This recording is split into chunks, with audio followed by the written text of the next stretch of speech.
मोक्षमार्गस्य नेतारं भेत्तारं कर्म भूभृतां ज्ञातारं विश्वतत्त्वानां वन्दे तद्गुणलब्धये। सतसत्वेद्य 8। अर्थ वेदनीय कर्म के दो भेद है, सातावेदनीय और असातावेदनीय। सातावेदनीय प्रशस्त वेद्य का नाम सातावेदनीय है।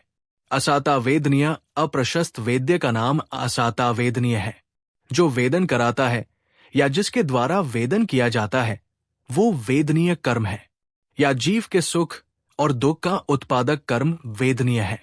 वेदनीय कर्म के सातावेदनीय असातावेदनीय ये दो भेद है, क्योंकि सुख व दुखरूप वेदनाओं से भिन्न अन्य कोई वेदना पाई नहीं जाती। सातावेदनीय जो अनुकूलता का वेदन कराए वो साता वेदनीय कर्म है। इसके उदय से इंद्रिय सुखरूप अनुभव होता है। देवगति आदि में शारीरिक, मानसिक आदि अनेक प्रकार के सुखों का अनुभव होता है। वह प्रशस्त रूप सामग्री की प्राप्ति होती है, वो साता वेदनीय कर्म है।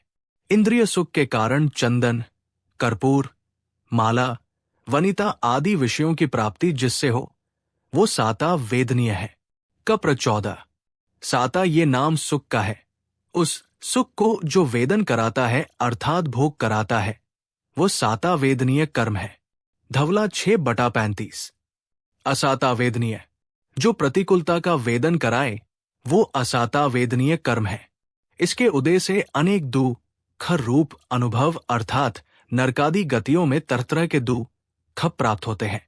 जिस कर्म का फल प्राणियों को नाना प्रकार की जाति विशेष से व्याप्त नरक, तिर्यंच आदि गतियों में अनेक प्रकार के कायिक, मानसिक और अति दुस्सह जन्म, जरा, मरण, प्रिय वियोग, अप्रिय संयोग, व्याधि, वध और बंध आदि से उत्पन्न दुख का अनुभव होता है, वह अनेक प्रकार के दुखों की प्राप्ति जिस कर्म के उदय से होती है वो असाता वेदनीय कर्म है। अप्रशस्त वेदनीय अस्वेदनीय है। राजवार्तिक 2। वेदनीय कर्म के दोनों भेदों का उदय चारों गतियों में होता है। वेदनीय कर्म का संबंध वेदन से है, बाहर की सामग्री से नहीं। सामग्री अच्छी बुरी नहीं होती है, वही सामग्री कभी अच्छी लगती है कभी बुरी लगती है। सामग्री में कुछ भी अनुकूलता प्रतिकूलता नहीं होता।